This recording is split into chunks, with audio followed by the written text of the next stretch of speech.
franchises. A deep Final Fantasy-style class and customization system mixed with the non-linear exploration and story of the Saga series with a dash of combat that took cues from Bravely Default.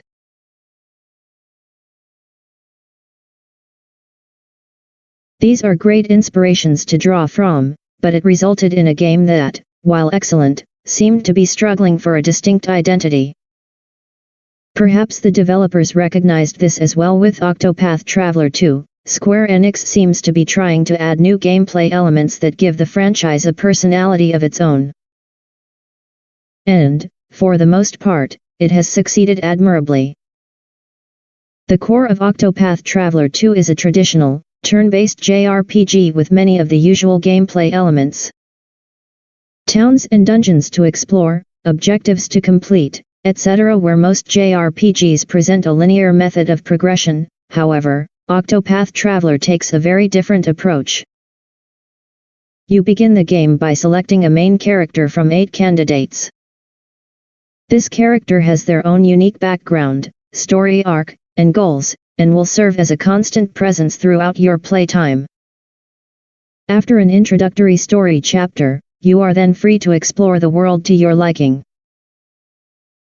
Eventually, you'll meet the other 7 characters, allowing you to bring them into your party and follow their storylines as well. All culminating in a finale that ties the individual story threads together.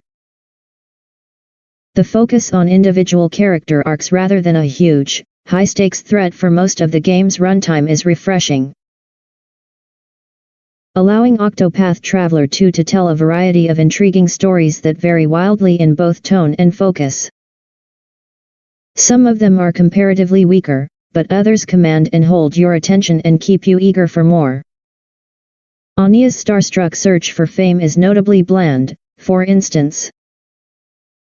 While Timeno's investigation into a murder plot by a religious cult and Throne's quest to kill the adoptive parents who raised her are excellent standouts.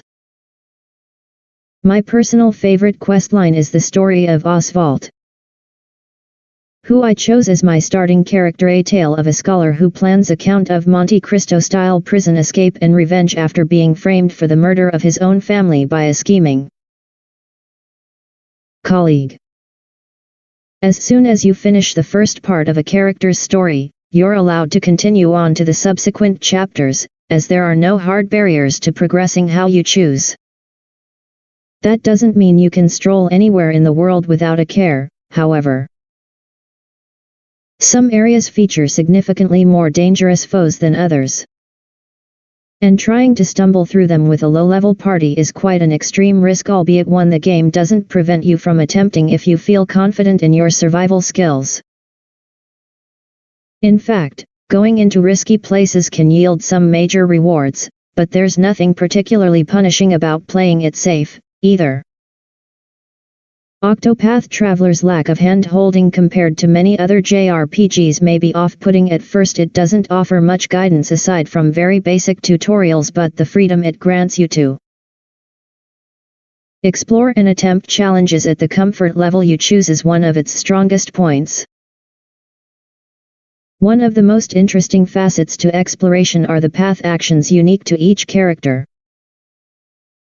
Path actions are available when interacting with the majority of NPCs, allowing you to engage with them in a variety of ways. Acquiring items, learning abilities, gaining extra information needed to complete main and sub-quests, and even recruiting them as helpers in combat. New to Octopath Traveler 2 is a day/night cycle that changes which NPCs appear and what path actions are available to you. For example, Merchant Pertitio can buy items from NPCs during daytime at discounted prices, while at night he can hire characters as assistants in combat. There is overlap in the functions of characters' path actions, but judging which is most useful in a given situation adds a fun layer of strategy not typically present in JRPG town exploration.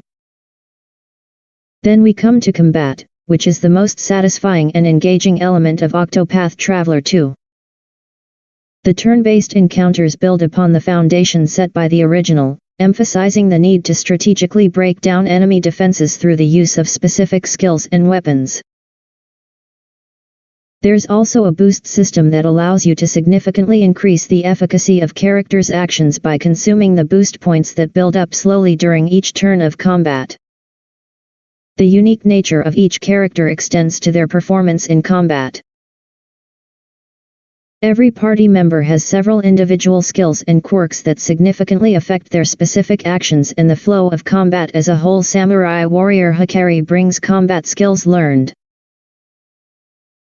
from NPCs into the fray, while Apothecary Casti can mix items together to create helpful or harmful concoctions.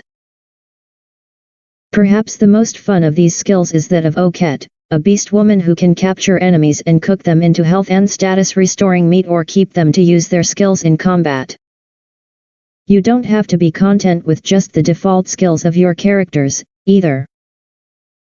Like the original game, you can assign characters a sub-job, which will allow them to learn active and passive skills specific to each class, as well as equip a wider variety of weaponry. Playing around and discovering particularly effective combinations of gear, party composition, and skill sets is quite enjoyable and rewarding. With each new skill unlock adding something new to your overall repertoire, and hidden job classes and X skills found over the course of the game add even more surprises and options. A new element of Octopath Traveler II's battle strategizing is latent powers, character-specific limit break style abilities that can dramatically affect combat when used at the right time. Every party member's latent ability is different. Oswald can transform multi-target attacks into intensely powerful single-target strikes, Throne can take an extra turn, Hikari and Oket get access to new attack skills. And Temenos can break through defenses with any attack. Using these skills in tandem with a carefully crafted setup can create delightfully devious outcomes. For example, you can have others buff Oswald's magic attacks, attack to put the enemy into a broken state, and then use Oswald's latent ability and several boosts to create a massively damaging single-target spell strike that melts away enemy HP like butter. Finding effective tools and setups can allow you to get through combat situations that, typically, you might be horrendously underleveled for. Which yields immense satisfaction when all goes according to plan. Which, sometimes, it doesn't, but that's risk for you. Octopath Traveler 2 isn't without some quibbles and frustrations, though. Every character that joins you starts out at a low level, requiring a time investment before they get up to parity with the rest of the party. Dungeon and field exploration is very basic, with little in the way of puzzles or gimmicks to spice up typical path following, with only a few side roads leading to treasure chests taking you off the beaten path. Sometimes you're overwhelmed with choice paralysis as to what to do next in the various stories, while at other times you feel like all of your potential next moves are high-level adventures that may put you in way over your head. The risk/reward system for certain path actions is utterly nonsensical.